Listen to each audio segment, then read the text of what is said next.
আমন্ত্রণ জানাচ্ছি প্রিয় দর্শক। ২১ রাতে মার্কিন মসনদে বসলেন ডোনাল্ড ট্রাম্প এবং তার এই শপথ অনুষ্ঠানকে কেন্দ্র করে বিশ্ব নেতৃবৃন্দের অনেকেই আমন্ত্রিত ছিলেন।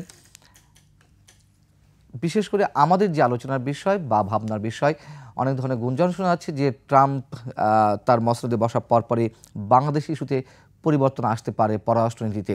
আসলে কি ধরনের পরিবর্তন আসতে পারে, আদৌ কোনো পরিবর্তন হবে কিনা, কি প্রভাব পড়বে বাংলাদেশের উপরে, ইতিবাচক কিংবা নেতিবাচক যেটি হোক না কেন, সেই সব বিষয় নিয়ে আমরা আলোচনা করবো। এই বিষয়ে আলোচনার জন্য আমাদের ২১ স্টুডিওতে আজ উপস্থিত রয়েছেন সাবেক সচিব এবং সাবেক হাই কমিশনার মোফাজ্জল করিম, রয়েছেন দৈনিক যুগান্তরের সিনিয়র সহকারী সম্পাদক সাংবাদিক মাহবুব কামাল। আমি জনাব মোফাজ্জল করিম আপনাকে দিয়ে শুরু করতে চাই। ডোনাল্ড ট্রাম্প অনেক ঘটনা অঘটনের মধ্যে দিয়ে এবার নির্বাচিত হয়েছেন এবং মার্কিন যুক্তরাষ্ট্রের প্রায় ১২৮ বছরের ইতিহাস ভেঙেছেন, যে পরিমাণ ভোট পেয়েছেন এবং যা যা অন্য অন্য সাইডে তিনি বিভিন্নভাবে রেকর্ড ভঙ্গ করেছেন। তো বিশ্ব রাজনীতিতে কী ধরনের প্রভাব পড়তে পারে এবং বিশেষ করে বাংলাদেশে আপনি কীভাবে দেখছেন? আপনাকে ধন্যবাদ। ডোনাল্ড ট্রাম্প দ্বিতীয়বারের মতো ক্ষমতায় আসলেন। এতে বাংলাদেশের মানুষ হিসেবে আমি ব্যক্তিগতভাবে খুব একটা উৎফুল্ল উল্লসিত বোধ করছি না।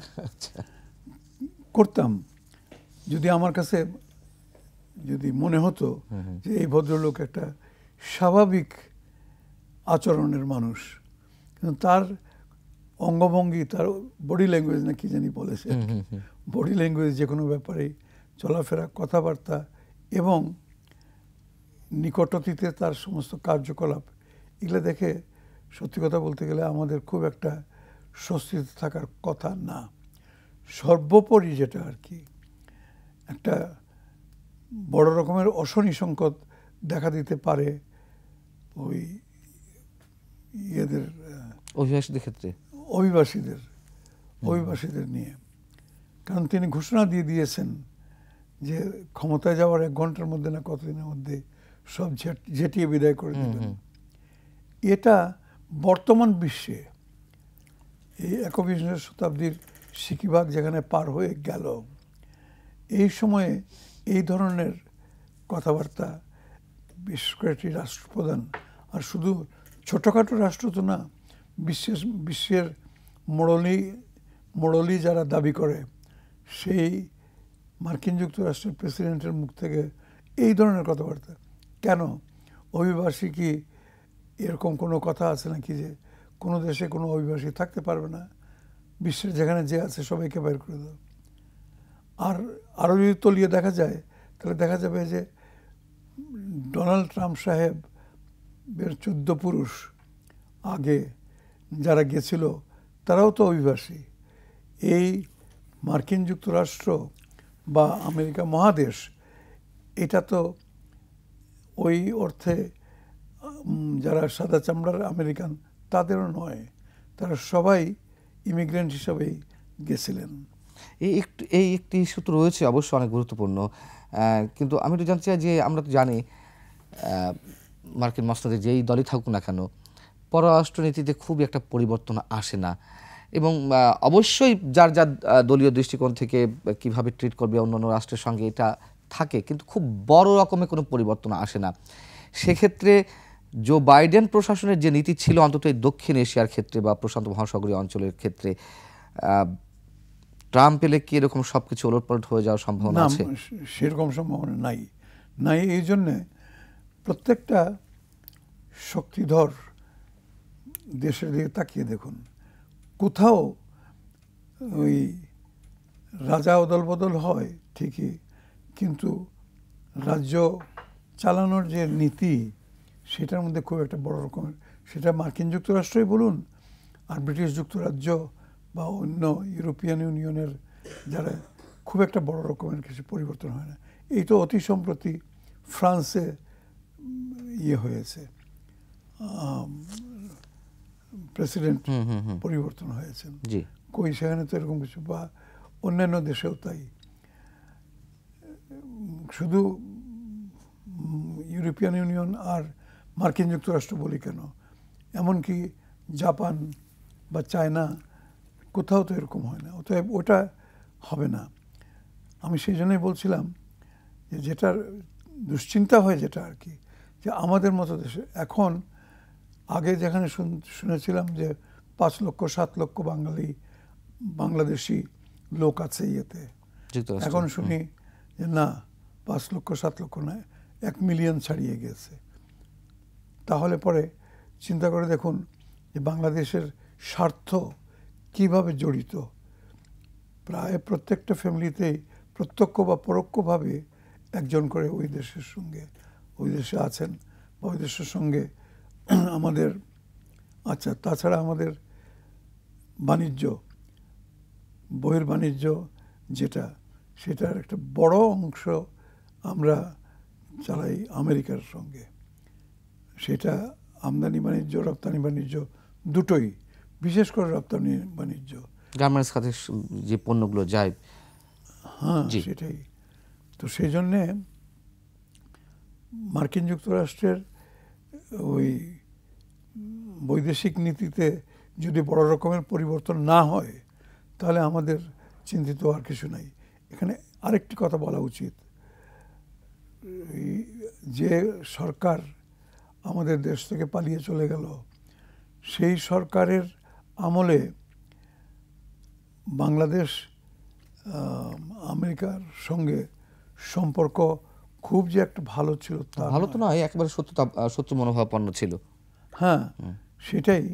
এবং সেটার ফলে এখন যে ট্রাম্প সাহেব আসলেন, তিনিও আমার মনে হয় ওই আগের ডেমোক্রেটিক গভর্নমেন্টের ফরেন পলিসির সঙ্গে তাদের পলিসিও যে খুব একটা পরিবর্তন হবে বলে মনে হয় না।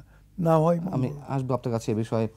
সামনে মাহবুব আল্লাহ, আপনার অ্যানালাইসিসটা শুনতে চাই। তার যে মসনদে বসা এবং নানান ধরনের গুঞ্জন তো রয়েছেই বাংলাদেশের পার্সপেক্টিভে, সেগুলো আসলে কতটা কার্যকর হতে পারে, নাকি এগুলো শুধুই গুজব কিংবা গুঞ্জন?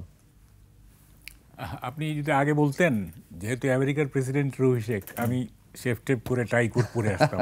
যাই হোক, আগে বলেন নাই, আমি অফিস থেকে আসছি। দেখেন, ট্রাম্প হচ্ছে আমেরিকার 47th প্রেসিডেন্ট। কেউ কেউ দুবারও হয়েছেন, সুতরাং প্রেসিডেন্টের সংখ্যা 47-এরও কম। এখন আমরা আমেরিকার প্রেসিডেন্টের যদি আমরা হিস্টোরিটা নেই, তাহলে দেখব যে ফাউন্ডিং ফাদাররা ছাড়া বাকি যারা আছে মোটামুটি সবাই ইউনিক ক্যারেক্টারের। হ্যাঁ, এবং কেউ কেউ ছিলেন ড্রামাটিক, হ্যাঁ, মানে নাটক করতে পছন্দ করতেন, এবং কেউ কেউ ছিলেন ফন্ড অফ ফ্যান্টাসি, এরকমও ছিলেন অনেকে। এবং সবাই ইউনিক, যেমন ধরেন যে জেমস মনরো কিংবা জেমস পুলক, অ্যান্ড্রু জনসন, এগুলি লাস্ট সেঞ্চুরির এগুলি, সেগুলি। কিন্তু ট্রাম্প হচ্ছে মানে শুধু ড্রামাটিক বললে হবে না, উনি মেলোড্রামাটিক, মানে অতি নাটকীয়। এবং অতি নাটকীয়তার একটা অসুবিধা যেরকম আছে, সুবিধাও আছে। সুবিধাটা হলো যে অতি নাটকীয়তা হলে কি ক্লাইম্যাক্সে উঠে গেলে অ্যান্টি ক্লাইম্যাক্স হতে বেশি সময় লাগে না, এটার একটা সুবিধাও আছে আর কি। তো যাই হোক, এখন এই যে ট্রাম্প আসার পরে আমেরিকান সোসাইটি এবং পৃথিবী একটা বড় ধরনের ঝাঁকুনি খাবে। আমি এটা ব্যাখ্যা করব পরে। একটা বড় ধরনের ঝাঁকুনি খাবে। কীরকম? যেমন ধরেন 1 নম্বর যেটা মোহাজ্জলয় বললেন, এবার হতে যাচ্ছে largest deportation in the history of America, largest deportation. এবং ট্রাম্প বলতেছে যে এইটা ইমিগ্রেন্ট ইনভেশন, এইটা আক্রমণ। সে বলতেছে যে ইমিগ্রেন্টরা হচ্ছে ইনভেডার, আক্রমণ করতেছে আমেরিকাকে, ব্যাখ্যাও করতেছে। যেমন ধরেন সে বলতেছে যে মানে 80 বছর 85 বছরের বাবা মা দাদা দাদিদেরকে নিয়ে আসতেছে, এরা কাজকর্ম করে না, কাজকর্ম করার ফলে ট্যাক্স দেয় না, আইসা হেলথ কেয়ারে ঢুকতেছে। কেন আমরা এই এই এই মানে এক্সপেন্স বিয়ার করবো? হ্যাঁ, আইসাই 80 বছর 82 বছর আইসা হেলথ কেয়ারে ঢুকতেছে, কাজ নাই, ট্যাক্স নাই, ফ্যাক্স নাই। তারপরে ইন্ডিয়ার যেমন H1 ভিসা, ওর H1 ভিসা হচ্ছে স্পাউস নিয়ে, তো স্পাউসদের তো চাকরি করার কোনো নিয়ম, আইসেই চাকরি চায়। তারপর বলতেছে যে মেক্সিকো থেকে ওরা তোমরা আইনগতভাবে আসো, কিন্তু বসকা-বুসকি কাঁধে নিয়ে নদী পার হয়ে চলে আসলা। তো এটা তো হয় না, সে মানে সেইভাবে ব্যাখ্যা করতেছে। এখন এই যে লার্জেস্ট ডিপোর্টেশন হতে যাচ্ছে, এইটা আমাদের তো অনেক প্রবাসী ওখানে আছে, আমাদের বাঙালি প্রবাসীতে আছে, তারা ভীত সন্ত্রস্ত। এখন আপনি এই মুহূর্তে খবর নেন, আমি আমেরিকায় যোগাযোগ করছি, মানে সকালবেলা কয়েকজনের সাথে কথা হয়েছে। এভরিবডি ইজ থ্রেটেন্ড, হ্যাঁ, এভরিবডি ইজ ফ্রাইটেন্ড। এবং আপনার ইমিগ্রেশনের এবং আপনার ওই যে কি বলে যে কাস্টমস, ওরা কিন্তু তৎপর হয়ে গেছে উইদিন 1 আওয়ার, মানে ওত নেওয়ার 1 আওয়ারের মধ্যে হয়তো দেখা যাবে যে অ্যাকশন শুরু হয়ে গেছে। বুঝলাম যে ভবিষ্যতের উপর একটি চাপ পড়বে, তিনি ক্ষমতা থাকতে নানা ধরনের চাপ প্রয়োগ করেছেন। এর বাইরে বিশ্ব রাজনীতি, জি বিশ্ব রাজনীতি পরে এর ভিতরটা একটু বলে নেই। ওদের ইকোনমিটাও আপনার এক ধাক্কা খাবে। সেটা হচ্ছে যে মানে ট্রাম্প যেটা আমরা শুনতেছি সেটা হচ্ছে ডিরেগুলেটরি ইকোনমি হবে আর কি। মানে এই যে সমস্ত বাইন্ডিংসগুলো আছে, একটা ফ্রি ইকোনমিতে উনি চলে যাবেন। তারপরে আরো এত ডিটেলস গেলে মানে অনেক সময় লাগবে। এখন আমরা আন্তর্জাতিকে আসি নাকি ডোমেস্টিকে? ডোমেস্টিকে তো অনেক কিছু হতে পারে, তিনি নারী বিরোধী বা নারী স্বাধীনতা, অনেক ধরনের এগুলো দরকার নেই আমাদের। এখন বাইরে যেটা হচ্ছে, আর বাইরে মানে যেটা মানে কি হতে যাচ্ছে, দেখেন একটা জিনিস আমার কাছে খুব, এটা আমার কাছে নিজের কাছে আমি খুব লজ্জিত। সেটা হচ্ছে যে আমাদের যে head of the state, head of the government, উনি কনকারেন্টলি একজন নোবেল লরিয়েট। হ্যাঁ, এটা জানতে ব্যাপার না, কোনো নোবেল লরিয়েট একই সাথে হেড অফ দি স্টেট বা হেড অফ দি গভর্নমেন্ট নাই। উনি কিন্তু দাওয়াত পেলেন না। হ্যাঁ, এদিক থেকে কাউন্ট করার কোনো ধরনের অবকাশ আছে? এবং তার যে আমন্ত্রণের মধ্য দিয়েই বিশ্ব রাজনীতি কোন দিকে যাবে, একটা জটিল পরিস্থিতি আকার নিচ্ছে, এটা তো আমরা বুঝতে পারি। তার কারণ ট্রাম্পের বিশ্বস্ত বন্ধু মোদি বা মোদির বিশ্বস্ত বন্ধু ট্রাম্প, মোদিকে আমন্ত্রণ জানানো হলো না, শি জিনপিংকে আমন্ত্রণ জানানো হলো, যেখানে চিরশত্রু। না, এখানে একটু ব্যাপার আছে। ওইভাবে এত this is not so simple আর কি। হ্যাঁ, আমি বলছি আপনাকে, মানে আমরা তো করি, মানে একেবারেই ভেতরে ঢুকে আমরা একটু অ্যাপারেন্টলি দেখি আর কি, সেটা না। মোদিকে কেন দাওয়াত দেয় নাই, এর কারণটা কি বলেন তো দেখি? আমি জানি না। আচ্ছা, জানেন না? ট্রাম্প যে সমস্ত দেশ আপনার আমেরিকাতে বিশেষ সুবিধা পায়, বাণিজ্য সুবিধা পায়, যেমন ব্রাজিল, ভিয়েতনাম, ইন্ডিয়া, এগুলি সে কার্টেল করতে চাচ্ছে। ঠিক আছে, এই যে বিশেষ প্রেফারেন্স যেগুলো আছে আর কি, এগুলি সে কার্টেল করতে যাচ্ছে। এবং মানে ট্রাম্প তো একটু পাগলা, আমি তো বলছি মেলোড্রামাটিক, তার কোনো না, ওটা কার্টেল করতে চাচ্ছে। আমি একটু সমীকরণটা আপনি যেটা বললেন, সেই সমীকরণকে এটাকে মিলে শি জিনপিংকে ইনভাইট করা হলো। ভ্লাদিমির পুতিন, রাশিয়ার প্রেসিডেন্ট, তার যে সবচেয়ে বিশ্বস্ত দেশ হাঙ্গেরির সম্ভবত প্রধানমন্ত্রীকে আমন্ত্রণ জানানো হয়েছে। তো যুক্তরাষ্ট্রের যারা বিরোধী, মোটামুটি যারা আমন্ত্রিত হয়েছে, আর বিশ্ব রাজনীতিতে তো এই দুটো রাষ্ট্রই যুক্তরাষ্ট্রের সবচেয়ে, আমরা যদি বিরোধী শক্তি বলি, সেই দুই রাষ্ট্রের সরকার প্রধানকে বা রাষ্ট্রপ্রধানকে আমন্ত্রণ জানানো হলো, মোদির মতো ব্যক্তিকে আমন্ত্রণ জানানো হলো না, যেখানে দুই ব্যক্তি দুইজনকে। আমি এগুলোর সাথে মিলাতে চাচ্ছি। আমি মিলাচ্ছি আপনাকে। চায়না এবং রাশিয়া, যেটা না, রাশিয়ার সাথে তো আমেরিকার একটা বড় ধরনের বাইল্যাটারাল ব্যাপার আছে অনেক ইস্যুতে। ইউক্রেন ইস্যু একটা যেমন ধরেন, চায়নার সাথে আমেরিকার অনেক বড় ধরনের ব্যাপার আছে। হ্যাঁ, অনেক বড় ধরনের বিষয় আছে।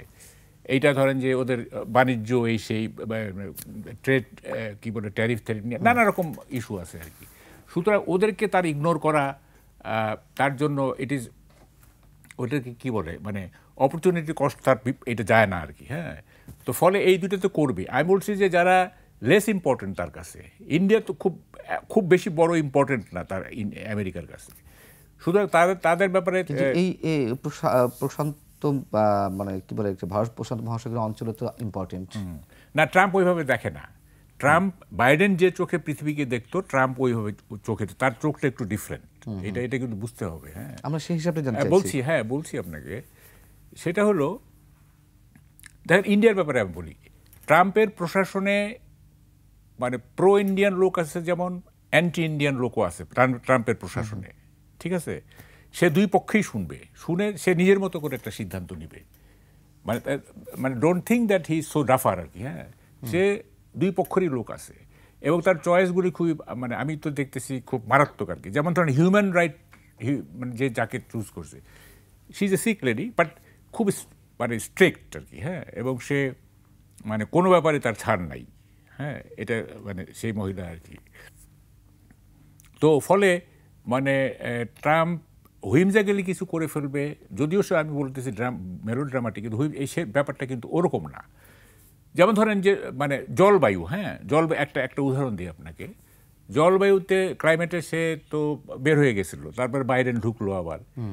এখন সে কিন্তু আর জলবায়ুতে ঢুকবে বলে আমার মনে হয় না। সে এখন লিকুইড গোল্ডের দিকে যাবে আর কি। হ্যাঁ, সে তো খুবই মানে বেসিক্যালি তো হি ইজ এ বিজনেসম্যান, তাই না? এবং তার যে বিজনেসম্যানের যে সাইকি, সেটা কিন্তু তার অ্যাডমিনিস্ট্রেশনে মানে রিফ্লেক্টেড হবে আর কি। হ্যাঁ, এটা বোঝা যায়। এখন এটা তাহলে হিসাবটা কি দাঁড়ালো? মানে কোন ব্যাপারে আপনি স্পেসিফিক করেন? আমি আন্তর্জাতিক পলিটিক্সে ট্রাম্পের যে ভূমিকা আপনি বলছেন যে জো বাইডেন প্রশাসন যে নীতিতে গেছে সেই নীতিতে ট্রাম্প থাকবে না, তাহলে আমরা সব ক্ষেত্রে না, সব ক্ষেত্রে না। আবার রাশিয়া ভ্লাদিমির পুতিনের সঙ্গে ট্রাম্পের একটি সম্পর্ক ছিল, বা পুতিন যেমন খুশি হয় ট্রাম্প এলে, আবার ট্রাম্পও খুশি হয় পুতিন এলে। না, ইউক্রেন ইস্যুতে তো পুতিনকে তার দরকার, ইউক্রেন ইস্যুতে তার পুতিনকে দরকার, কিন্তু জো বাইডেন তো আর সেই নীতি অবলম্বন করেনি। না, সেটা করে নাই। আমি সেটাই জানতে চাই যে তাদের পররাষ্ট্রনীতি কতটা চেঞ্জ আসছে। চেঞ্জ আসছে, কিছু চেঞ্জ তো আসছে। যেমন ধরেন যে ফিলিস্তিন ইস্যুতে এই যে পিস ডিলটা হলো, হ্যাঁ, একটা পিস ডিল তো হয়েছে, এবং পিস ডিলে দেখা যাচ্ছে যে একজন ইসরায়েলের বিনিময়ে 30 জন ফিলিস্তিনিকে তারা মুক্ত। অলরেডি কিন্তু মানবিক ট্রাকগুলো ঢোকা শুরু করছে, এই যে আপনার এক্সচেঞ্জ অফ প্রিজনার্স, হ্যাঁ, তো বন্দি বিনিময় তো হচ্ছে, এবং সিজফায়ারও হয়ে গেছে। এবং ধর ইরানের ব্যাপারে আমার মনে হয় না ইসরায়েল আর কোনো ধরনের, এটা এক ধরনের সংকেত কিন্তু ট্রাম্প দিয়ে দিছে যে মানে ডোন্ট ইনভেড ইরান, এক ধরনের সংকেত দিয়েছে, এবং দেখবেন আপনি ইরানের উপরে আর ইসরায়েল ওরকম ইয়ে করবে না। তো এখন ফিলিস্তিনের ব্যাপারে, ফিলিস্তিনেতে পিস রেস্টোর করার জন্য উনি যে পদক্ষেপগুলি মানে গদিতে না বসতেই যে এই জিনিসগুলো হয়ে গেল আর কি। হ্যাঁ, তো এটা তো একটা আশাবাদী, মানে এটা অবশ্যই একটা আশাবাদী। মানে এই যে পিস ডিলটা হলো, সিজফায়ারটা হলো ভারত, ইসরায়েল এবং ফিলিস্তিনের মধ্যে, এর কৃতিত্বটা কার, ট্রাম্পের নাকি জো বাইডেনের? আমি তো ট্রাম্পেরই বলবো। আপনি জো বাইডেন কেন বলতেছেন? দীর্ঘদিন আপনি বললেন যে ইসরায়েলের স্বার্থে আমি দরকার হলে জায়োনিস্ট হয়ে যাব, নট জু হচ্ছে ইহুদি, জায়োনিস্ট মানে ইহুদিবাদী, আমি দরকার হলে জায়োনিস্ট হয়ে যাব। সেই বাইডেন আপনার এটাকে কি বলে ইসরায়েলের বিপক্ষে যায়, এরকম মানে সিদ্ধান্ত এই জিনিস সে করবে, এটা আপনি ভাবেন? সে তো মানে এটা কি বলে যে প্যাথোলজিক্যালি আপনার প্রো ইসরায়েল। একটু মহাজন করে আপনার কাছে জানতে চাই, ট্রাম্পের মানে বিজয়ী হওয়ার আশায় ছিল আওয়ামী লীগ। শেখ হাসিনা একটি অডিও বার্তা আমরা সবাই শুনেছি যে তার দলীয় নেতাকর্মীদের উদ্দেশ্যে তিনি বলছেন যে মার্কিন নির্বাচন দিয়ে খেয়াল রাখো, বাইডেন ট্রাম্প এলে হয়তো আমাদের জন্য সুবিধা, এরকম। আসলে কি ধরনের সুবিধা হতে পারে? দেখুন, সত্যি কথা বলতে গেলে গ্লোবাল পলিটিক্সে যেখানে শক্তিমত্তাটা বড় জিনিস, সেখানে বাংলাদেশ খুব একটা ম্যাটার করে না ইউএসের কাছে। কিন্তু আল্লাহ দত্ত একটা জিনিস, আমাদের অবস্থান, আমাদের যে ভৌগোলিক অবস্থান, সেটার জন্যে বাংলাদেশের গুরুত্বটা খুবই বেশি। কারণ এটা gateway to south east Asia, এটা বড় দুইটা পরাশক্তি, চায়না তো বটেই, আর ইন্ডিয়া এদের নিকটতম প্রতিবেশী। অতএব নিশ্চয়ই আমরা যতই গরিব হই না কেন, যতই আমাদের শক্তিমত্তা কম থাকুক না কেন, যাই হোক না কেন, ওই ভৌগোলিক অবস্থানটা ইজ ভেরি ইম্পর্টেন্ট। আমাদের টাকা পয়সা নাই, আমরা দরিদ্র, ঠিক আছে, কিন্তু অবস্থানটা আল্লাহ দিয়ে দিয়েছে। অর্থাৎ এটা অনেকটা ওই ফকিরের ঘরে একজন বেগার, তার ঘরে একটা রাজপুত্রের জন্মের মতো আর কি। আমাদের হয়েছে তাই, আমাদের অবস্থানটা সেরকম। সেই জন্যে বাংলাদেশের গুরুত্বটা অবশ্যই আছে। এখন কথা হচ্ছে আমরা, আমাদের স্বার্থটা কি? আমাদের স্বার্থটা হচ্ছে সত্যি যে অবস্থানগতই হোক আর যাই হোক, ব্যবসা বাণিজ্য, কূটনীতি যাই হোক না কেন, আমাদের অবস্থানটা হচ্ছে যে আমরা কাউকে চটাতে চাই না। এখন আমরা যদি বেশি আমেরিকার দিকে ঝুঁকে পড়ি তাহলে পরে চায়না আবার নাখুশ হয়ে যাবে। আর যদি চায়নার সঙ্গে যদি সম্পর্ক খুব বেশি উষ্ণ করে ফেলি তাহলে ট্রাম্পই বলুন আর বাইডেন বলুন তারা খুশি হওয়ার কথা। এই জন্যে বাংলাদেশকে we like it or not আমাদের মধ্যপন্থা অবলম্বন করে চলতে সকলের সঙ্গে বন্ধুত্ব একটা মানে বেশ ভালো একটা বাণী আমরা দিয়ে আসতেছি, friendship to all and malice to none ইত্যাদি। তো যেটাই হোক আমার মনে হয় ট্রাম্প তার বডি ল্যাঙ্গুয়েজ বলুন আর যাই বলুন কথাবার্তা সেই ইত্যাদিতে রীতিমতো আস্থাহীনতারই মানে এর উপরে আস্থা রাখা যায় না এরকম একটা মনোভাব সৃষ্টি হওয়ার কথা, কিন্তু তবুও ট্রাম্পকে আমাদের সহ্য করে যেতে হবে। অতএব সেই পুরানা নীতি যেটা বাংলাদেশে হলো, যেই প্রেসিডেন্ট হোক, বাইডেনই হোক আর ট্রাম্পই হোক, বারাক ওবামাই হোক বা অন্য যে কোনো কেউ হোক, আমরা আমাদের বন্ধুত্বটা ঠিক মতো চালিয়ে যেতে হবে। সবচেয়ে বড় কথা হচ্ছে আমাদের অর্থনৈতিক এবং বাণিজ্যিক বিষয়গুলো। আমেরিকাতে আমাদের মেইন আইটেম যেটা অর্থাৎ গার্মেন্ট, সেটার বড় ক্রেতা হচ্ছে মার্কিন যুক্তরাষ্ট্র। এখন সেখানে আবার আমাদেরকে কয়েক বছর আগেই জিএসপি সুবিধা প্রত্যাহার করা হয়েছে, যার জন্য আমরা একটু বেকায়দায় আছি। আমরা এখন বাইডেনকে যেরকম করে আমরা সুসম্পর্ক বজায় রাখবার চেষ্টা করেছিল হাসিনা সরকার, যদিও খুব বেশি একটা সুবিধা করতে পারে নাই নিজেদের ভুলের জন্যে, নিজেদের অভ্যন্তরীণ যে সমস্ত নীতি অনুসরণ করেছিল সেই জন্যেই বাইডেনকে বেশি কাছে পায় নাই। এখন তো আর হাসিনা সরকার তো নাই, বা সেই সরকার বিদায় হয়েছে। এখন যেটা বাংলাদেশের জন্য দরকার, যেটা আর কি এই ইয়ের সঙ্গে ট্রাম্পের সঙ্গেও সম্পর্কটা ভালো করতে হবে, করে চলতে হবে। করবে কি বর্তমান অন্তর্বর্তী সরকার কতটা এগোতে পারে? জি, বর্তমান অন্তর্বর্তী সরকার ডক্টর ইউনূস সরকার কতটা এগোতে পারে বা আগাবে? ইউনূস সরকারের অবস্থানটা তো খুবই ভালো, খুবই ভালো। কারণ তার কিন্তু জো বাইডেন প্রশাসনের যে সমর্থন ডক্টর মোহাম্মদ ইউনূসের প্রতি ছিল, যুক্তরাষ্ট্র সহ পশ্চিমা বিশ্বের যে সমর্থন ছিল, সেটি কি থাকবে? আমরা জানি হিলারি ক্লিন্টন বা ক্লিন্টন পরিবারের সঙ্গে ডক্টর মোহাম্মদ ইউনূসের একটি ভালো সম্পর্ক ছিল, এবং সেই জায়গা থেকে ডেমোক্রেট দল মানে রিপাবলিকানরা জয়ী হওয়াতে অনেকেই, যেটা আমি শুরুতে বলছিলাম, গুঞ্জন রয়েছে যে ট্রাম্প হয়তো সেই জায়গা থেকে তার নীতি পাল্টে ফেলতে পারে, তারা তাদের নীতিতে চলবে, জো বাইডেন প্রশাসন যে নীতি অবলম্বন করেছে সেই পথে তারা হাঁটবে না, সেরকম কোনো সম্ভাবনা কি আছে? না, আমি যেটা বলছিলাম হচ্ছে আপনার এই অন্তর্বর্তীকালীন সরকারের আয়ু কতদিনের সেটা মোটামুটি আমরা সবাই জানি।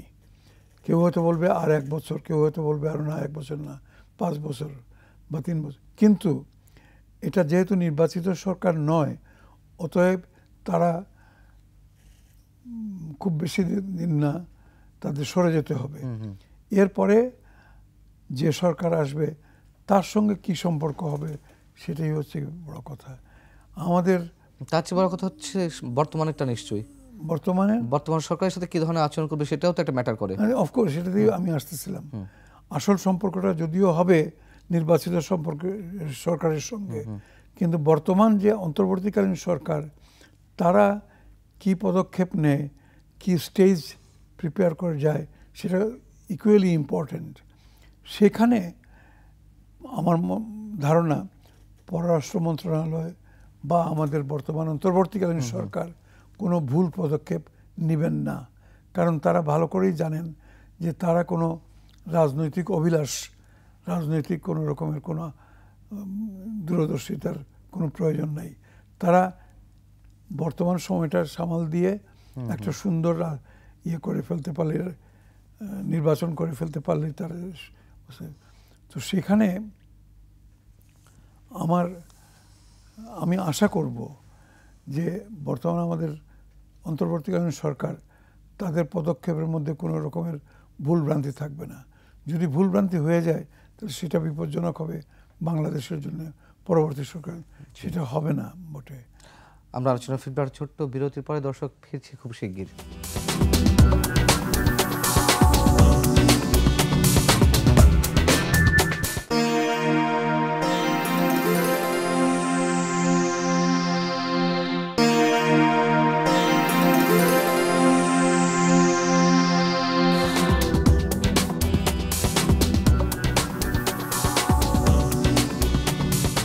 আবার আমন্ত্রণ 21 রাতে আলোচনা করছি ট্রাম্পের শপথ গ্রহণ এবং তার পরবর্তীতে বাংলাদেশের সঙ্গে অবশ্যই বাংলাদেশ সহ আন্তর্জাতিক বিশ্বে তার প্রভাব কী পড়তে পারে, কতটা ইতিবাচক হতে পারে, কতটা নেতিবাচক হতে পারে। আমি মাহবুব কামাল আপনাকে জানতে চাই, মার্শা বার্নিকার সহ 3 জন উচ্চপদস্থ শীর্ষ কর্মকর্তা, মানে উচ্চপদস্থ কর্মকর্তা পররাষ্ট্র মন্ত্রণালয়ে তাদেরকে অপসারণ করা হয়েছে এবং মার্শা বার্নিকার যেহেতু বাংলাদেশে হাই কমিশনার হিসেবে মার্কিন রাষ্ট্রদূত হিসেবে কাজ করেছেন 2015 থেকে 18 পর্যন্ত, এবং তাকে নিয়ে নানান ধরনের রাজনৈতিক আমাদের ডোমেস্টিক পলিসিতে নানান ঘটনা ঘটেছে।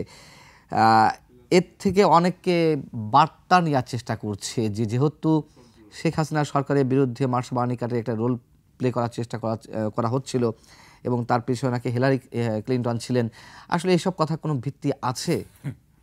আচ্ছা, আমি প্রথমে এই 1 মিনিট একটু ইমিগ্রেশনে নিয়ে বলি, কারণ আমাদের অনেক বাঙালি তো ওখানে আছে।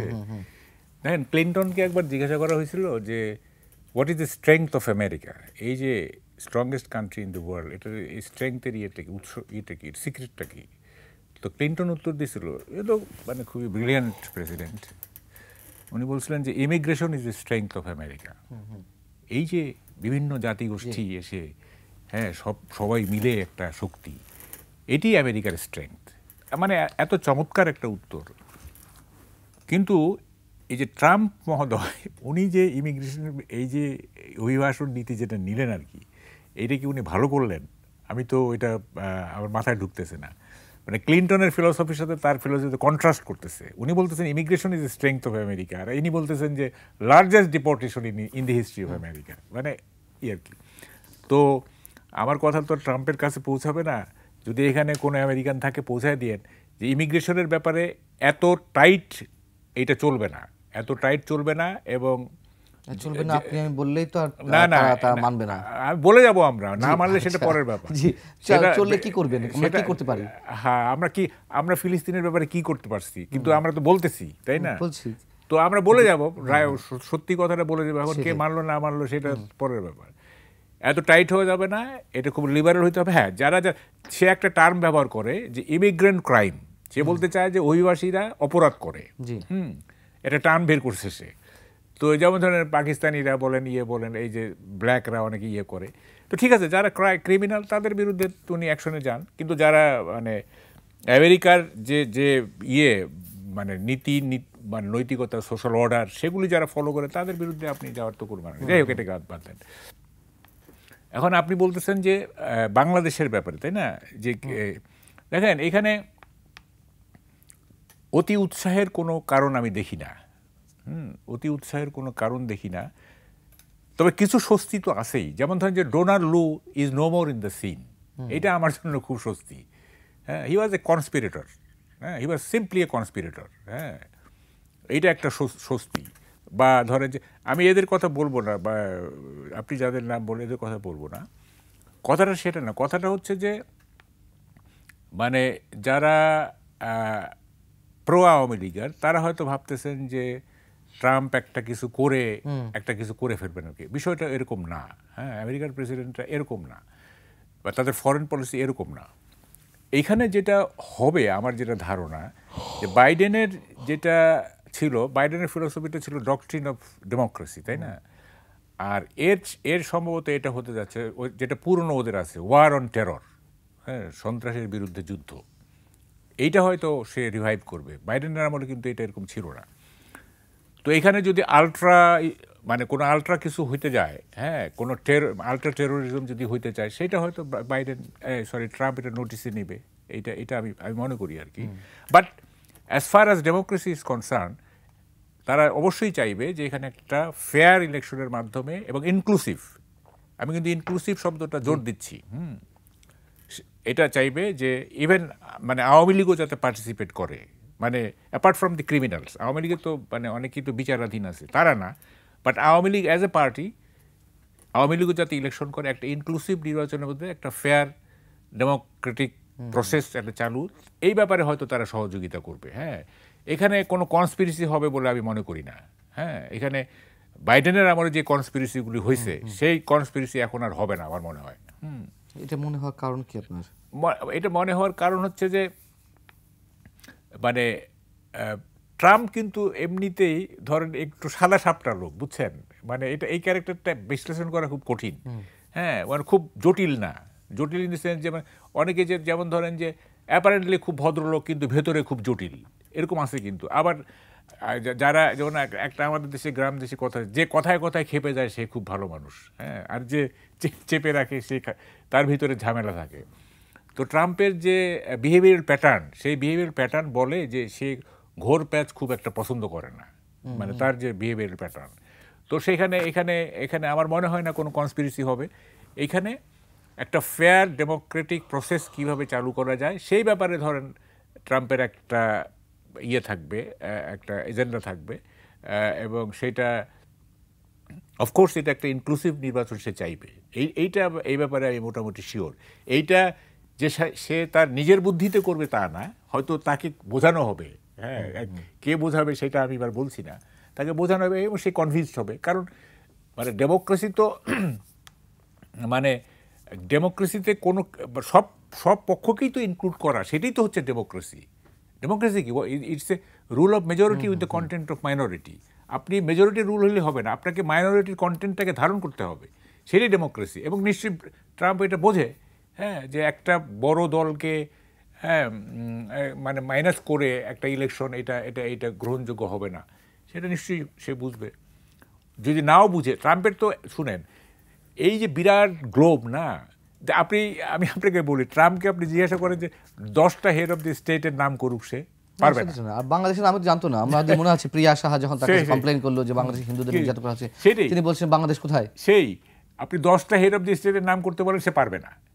মানে আমেরিকার প্রেসিডেন্টের এত খোঁজ নেওয়ার, তার সমস্ত ডেস্কগুলো কাজ করে, তাকে ব্রিফ করে, সে করে। আমি তাহলে বাংলাদেশের ক্ষেত্রে রসায়নের বিষয়টা জানতে চাচ্ছিলাম। আমি একটু ফজল করে আপনার কাছে জানতে চাই, যেহেতু চীন ইস্যুতে জো বাইডেন প্রশাসনের যে নীতি আমরা দেখলাম, যে স্ট্র্যাটেজিক্যাল পলিসি থেকে চীনকে প্রতিরোধের জন্য বাংলাদেশে তারা যে প্রভাব বিস্তার করার চেষ্টা করছিল বা ভারতের সঙ্গে একটা অ্যালাই করেছিল, এখন সেই জায়গাটিতে আমেরিকা থাকবে কি না?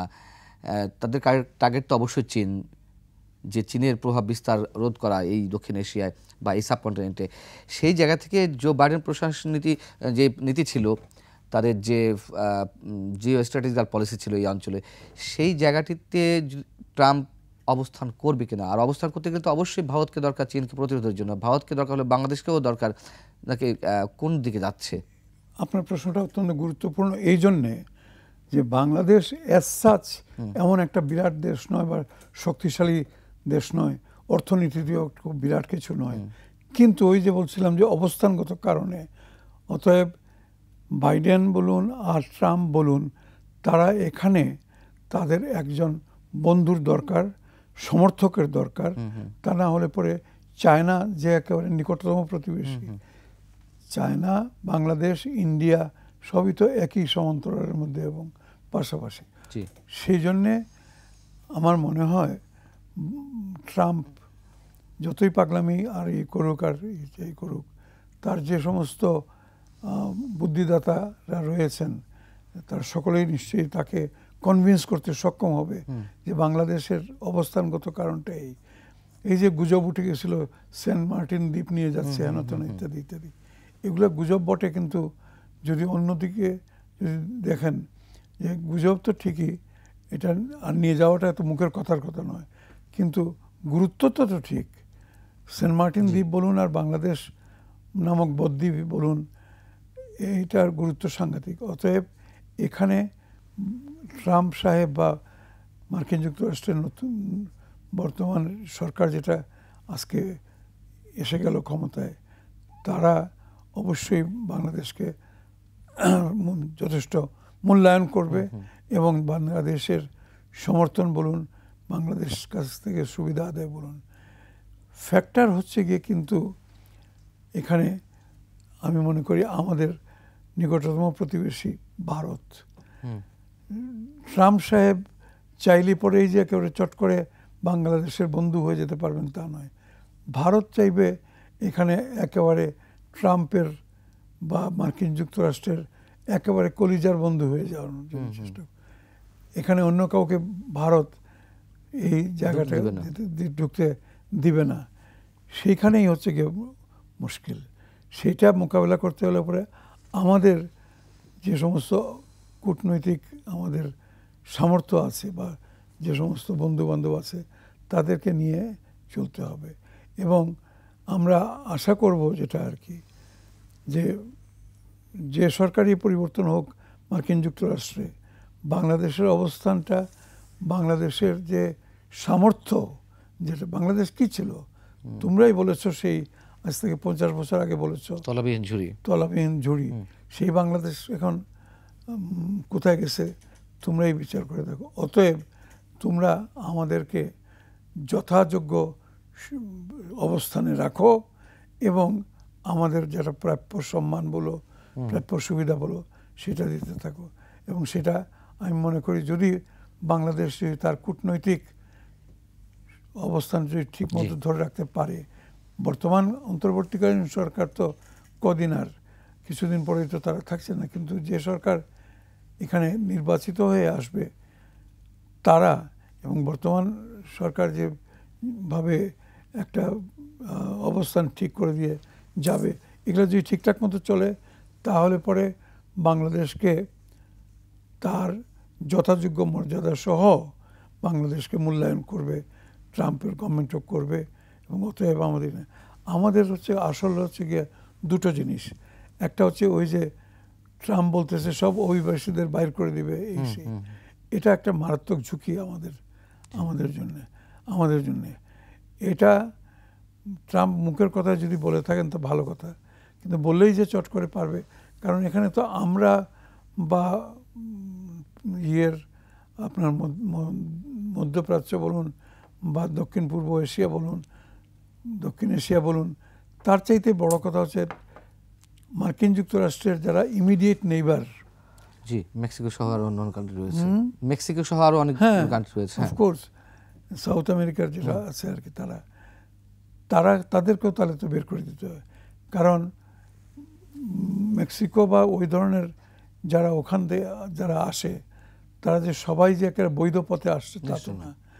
অতএব ওই বের করে দেওয়া ইত্যাদি ইত্যাদি ব্যাপারে জনমত মানে কূটনৈতিক সম্পর্কটাকে একটু কাজে লাগাতে হবে, কাজে লাগিয়ে এটাকে রেজিস্ট করতে হবে। এটা আমাদের প্রায়োরিটি। কারণ আমরা মার্কিন যুক্তরাষ্ট্রে আমাদের ব্যবসা বাণিজ্য ছাড়াও এই যে আমাদের আপনার বাঙালি বা বাংলাদেশি যারা আছে ওখানে, তাদের স্বার্থ, তারা যে আমাদের ইকোনমির যে কত বড় সহায়ক সেটা দেখতে হবে। সেই জন্যে আশা করি আমরা প্রথম থেকেই একটা সম্পর্ক, এটা খুব একটা যে তুঙ্গে তুলতে পারবো তা না, তবু অবনতি যাতে না হয় সেই চেষ্টা বর্তমান সরকারও করবে, আর অনাগত একটা নির্বাচিত সরকার তারাও এটার মর্যাদা বুঝতে পারবে। অতএব আমার মনে হয় না যে খুব একটা চিন্তার কোনো কারণ আছে, যদি if we play our cards carefully, আমরা আমাদের যাতে রোলটা যাতে ঠিক মতো আমরা করতে পারি। তো একটা কথা আমরা প্রথমে একটু আগে যে বললাম যে মোদিকে যে আমন্ত্রণ জানানো হলো না, আমি কিন্তু ব্যক্তিগতভাবে আমি জানি না কামাল ভাই কি মনে করবে, আমি এটাকে খুব সিগনিফিকেন্ট মনে করি। আমার তেমন মনে হচ্ছে মাহবুব কামাল বক্তব্য বলছেন, আপনি মাহবুব কামালের সংজ্ঞা মানে ব্যাখ্যাটা একটু শুনে আসি। মানে আপনার কি মনে হয় যে নরেন্দ্র মোদীর সাথে ট্রাম্পের যে বন্ধুত্ব সেটা আর কন্টিনিউ করবে না, মানে রিয়েলি মানে বাস্তবতার জায়গা থেকে? হ্যাঁ, জয়শঙ্কর তো যাচ্ছেই, জয়শঙ্কর তো যাচ্ছেই, এটা একটা রিপ্রেজেন্টেশন থাকছেই।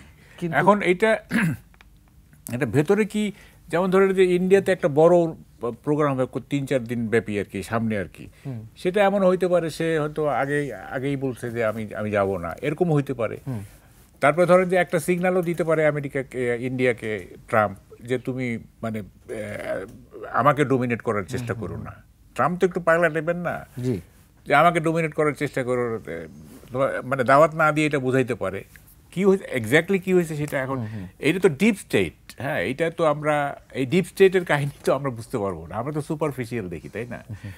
সেটা না আমাদের যেটা হলো সেটা হলো যে ধরেন সবচেয়ে মানে ভয়ের জায়গা কোনটা আমাদের, এইটা আমি বলতে আর কি, সেটা হচ্ছে যে মানে ট্রাম্প যদি পার্সোনালি নিয়ে নেয় যে ক্লিনটনের বন্ধু হচ্ছে আপনার আমাদের ইউনূস সাহেব এবং ক্লিনটন ফাউন্ডেশনের সাথে উনি জড়িত ইত্যাদি, এটা যদি পার্সোনালি নিতে পারে, ওনার তো ইয়ে নাই আর কি, মানে তো পার্সোনালি নিলে তখন হবে কি বাংলাদেশের সাথে রিলেশনটা মানে আমরা যে এক্সপেক্ট করতেছি ওই জায়গাটা যাবে না যদি পার্সোনালি নিয়ে নেন। আর যদি মানে if he can rise above his মানে কি বলে সেন্টিমেন্ট, হ্যাঁ, তাইলে হয়তো মানে কোনো সমস্যা হবে না। তো এইখানে যেমন একটা ধরেন যে এটা একটু বিস্মিত হয়েছি আমি যে এই পৃথিবীতে এমন একজন হেড অফ দি স্টেট নাই বা হেড অফ দি গভর্নমেন্ট নাই যিনি কনকারেন্টলি একজন নোবেল লরিয়েট, একজনও নাই। রেয়ার এক্সেপশন হচ্ছে ইউনূস সাহেব, তাকে দাওয়াত দেওয়া হলো না। এটা মানে কারণ কি হতে পারে আপনার কাছে? এইটা ওই যে বললাম, যদি উনি পার্সোনালি নিয়ে নিছেন যে ক্লিনটনের বন্ধু, উনি ডেমোক্র্যাটদের সমর্থক, উনি এটা হইতে পারে পার্সোনালি নিয়ে, আমি জানি না, I am not sure about it. কারণ দেখেন এই পৃথিবীটা তো অনেক বড়, তাই না? ট্রাম্প তো শুধু আর বাংলাদেশ নিয়ে চিন্তা করে না, অনেক বিষয় আছে এখানে। এইটা হয়তো ওইভাবে সে উনি মানে কি বলে যত গুরুত্ব দিয়ে দেখেনি নাই, হ্যাঁ, এমন হইতে পারে। তো হ্যাঁ বলেন। আমি তো এই জিনিসটাকে এইভাবে দেখতে চাই, হ্যাঁ, যে বিশ্বের 5 জন বড় বড় নেতা বা 5টা বড় দেশের 5টা বড় ইকোনমির যদি হেড অফ দি গভর্নমেন্টকে বা হেড অফ দি স্টেটকে যদি আমন্ত্রণ জানানো হয়, সেখানে ইন্ডিয়া বাদ পড়ে গেলে পরে তো এটা ইন্ডিয়ার জন্য একটা বিরাট রকম হ্যাঁ না এটা শুনেন এখানে ব্যাপার হলো এটা মানে কেস টু কেস ভ্যারি করবে। মানে সবই যে একই ফর্মুলায় যাবে তা না। ইন্ডিয়ার ক্ষেত্রে হয়তো আরেকটা ফ্যাক্টর কাজ করছে, বাংলাদেশের ক্ষেত্রে আরেকটা ফ্যাক্টরই কাজ করুক না কেন, আপাত দৃষ্টিতে আমরা কি দেখতে পাচ্ছি? আপাত দৃষ্টি দেখতে পাচ্ছি যে ইন্ডিয়া যে এত বড়াই করে যে তারা এত বড় একটা গণতন্ত্র, তারা এত বড় একটা শক্তিশালী দেশ, এবং বটেও তারা না। কিন্তু মোহাম্মদ ভাই, ইন্ডিয়ার তো রিপ্রেজেন্টেশন আছে ওখানে, ফরেন মিনিস্টার আছে ওখানে। না ঠিক আছে, কিন্তু আমি সেই দিক দিয়ে বলছি, এমন না যে পুরো দেশটাকে মাইনাস করেছে তা না, ব্যক্তিটার কথা বলছি, ব্যক্তির কথা বলছি।